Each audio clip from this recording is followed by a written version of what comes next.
Hey guys, this is the continuation of this video where I'm putting on the water pump. The reason it's important for me to make this video is because normally on my channel I show you guys how to simplify things and make things easier, and this is like one of those videos. In order to remove the water pump, you actually need to remove the crankshaft pulley right here. It's got a bunch of bolts over there on that side, but guess what?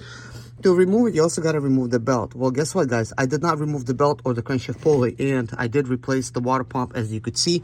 Now, the bolts are not tight because I stopped what I'm doing just to show you guys exactly kind of like what I did and explain to you how I did it. That way it's going to help somebody out, okay? Now, you might be wondering, how can you actually install the water pump without removing the crankshaft pulley? And it's because the bolt is kind of like hidden. But what you can do is you could remove all of these bolts around, right? And save that one for last. And just get in there with like a 10 millimeter. This is exactly what I use. It's nothing special. This is just a gear wrench. It does bend. You don't need to bend. I just use this end.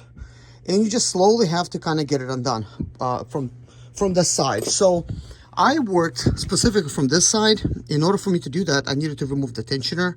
As you can see, the tensioner is right there, so I removed it. Actually, that is a brand new tensioner, and that's that dirty already. BMW, of course, everything leaks and whatnot. But anyways, I removed the tensioner, and then I was able to sneak in there and then remove it. And then you have to kind of, at an angle, kind of like wiggle it out. It's not like that complicated. Like it's just, you know, a little trial and error. Just basically just get it done. But that's how you do it there. So now with the assembly, I'm just basically reassembling everything that's supposed to go here. Like, I still have a lot of work to do. In the process, I do want to remind you that you have to make sure that this seal is in place. Of course, like always, I'm trying to save money. I bought this water pump for like 35 bucks or 40 bucks on eBay. It said it came with 2 seals. It didn't. So I had to basically buy this seal. This seal is not in stock. You can't even get it. You can't get a pulley for these things. They don't come with them, which I also want to explain in this video, kind of like the solution for that.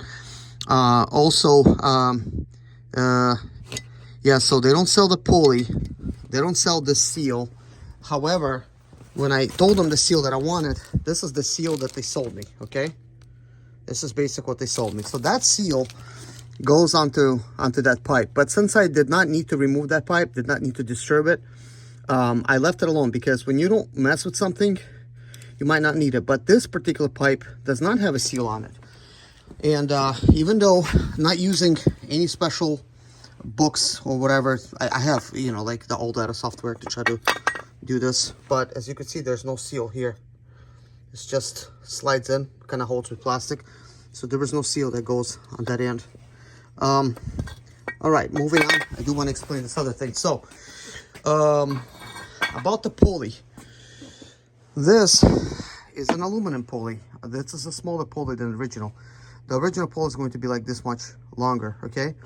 Because this is not original pulley, I wanted to make sure that I get the proper amount of holes, like, you know, where the belt goes, like the grooves, which is 1, 2, 3, 4, 5, 6, 7 grooves. I did find a pulley like this aluminum one, which was listed on Amazon for like 20 bucks with 6 grooves. And I made a mistake of not counting the grooves, and I installed that pulley and it worked great until the belt ripped. So I did not know it did not have the proper grooves. But the listing was showing that it's for my BMW X5 4.8i, which was incorrect. So you always want to make sure that there's proper amount of grooves in your pulleys and in your belts, because whenever you buy stuff online, a lot of times they'll list something for many different vehicles, and that doesn't work. Next, so here we have the original belt that I removed. This is a Continental belt. If anybody cares, that's the markings on it. This is a brand new belt. Now, this belt, this is how it's designed, as you can see right there. It's just a normal belt, okay? Now, what I end up doing is, I bought a belt 3 inches smaller. This belt sort of has like a non-slip design. What I've noticed is when I installed a brand new belt with this metal pulley that is smaller, which I have like right here, is that in the beginning there's gonna be some noise, like slipping noise, like kind of like the belt making a noise, like when your belt stretches out and you gotta replace it. It's kind of like that type of noise. So I use the belt dressing to try to address that issue, but it works in the beginning, but then the noise will actually come back. But I've noticed that after working for a while, the belt kind of like works its way in and probably warms up, and then it stops making that noise. But anyways, if I want to keep a smaller pulley, then I need to go with a smaller belt. So the original belt is 66 inches. And as you can see, this one is a 63 3/8, okay? So not quite 3 inches off, but this is good. So 3/8 is obviously slightly more than a quarter long, you know, like a quarter and a half long, if anybody thinks about it that way. But if you know the measurements, like in the tape measure, 3/8 is basically what it is. Yeah, but 63 inches and 3/8. And the original is 66 inches, if anybody's wondering. And of course, you want to make sure you got the proper amount of grooves. So with this one, I got 1, 2, 3, 4, 5, 6, 7. So I got all 7. If anybody's wondering, that's the K070628 is the part what I'm using. This belt cost me 30 bucks, like 27 bucks or something like that. 30 bucks. I think I paid 30 at O'Reilly's. Okay, next I'm gonna address the little pipes. Where's the little pipes that I removed? Okay, so here's one of them. Here's one of them. I have another one somewhere, but anyways, what little pipes I'm talking about is that pipe right there and another one that goes that way. So let me first show you. As you can see, there's like a little bulge here, right there where the white is. That's leaking, and it had the same thing on that side. I guess just take my word for it. I replaced it. Now, did I go with the original? No. I went with this stuff here. It was like $4 a foot or something. I think that's what it was, and I just told him just give me the whole thing. I don't care. I just got the whole fuel line. This is a fuel line hose. The diameter is close enough. Like, what you have to do is when you remove something like this, I'm just gonna match it up and take a look at the diameter. You see the inner diameter? That's important. Now, this fuel line is not original, so I don't expect original functionality. But guess what? What do I mean by that, right? Somebody might say that's the wrong type of hose, and you might be correct, okay? Because the correct way to do it is just to go to the BMW dealer, pick yourself up a new hose, and you're gonna be done with it, right? But I like to save money. Bought this car for 1,500 bucks, and one of the reasons they're so cheap now is because they're so expensive to maintain and repair. Parts are real expensive, so guess what? I'm repairing everything with aftermarket parts and letting you know how it goes, right? So far so good. But I had a leak right there in that pipe, right there at that side. This white connector was leaking as well. As you could see, that is a brass connector from Home Depot.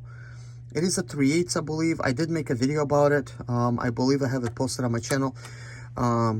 If I don't, I'll repost it, but I'm sure I already posted that video. I've done this early on because I detected a leak there. Now, those leaks was not so obvious.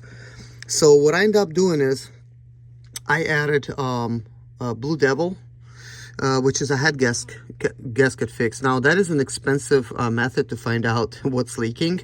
But guess what? You see all that white overspray? That is the result of that. So I have some of that here, there. So yeah, this problems are not done, okay? There's also a possibility that this overflow tank is leaking. I don't know for sure, right? But what's all that leaking? Was that heating up in such a way it's spraying over here? I don't know. But all this white overspray, it's just leaks, okay? But anyways, that is that. So I have an extra piece of hose. Looks like I'll be going back in and doing other things to try to get this one working right.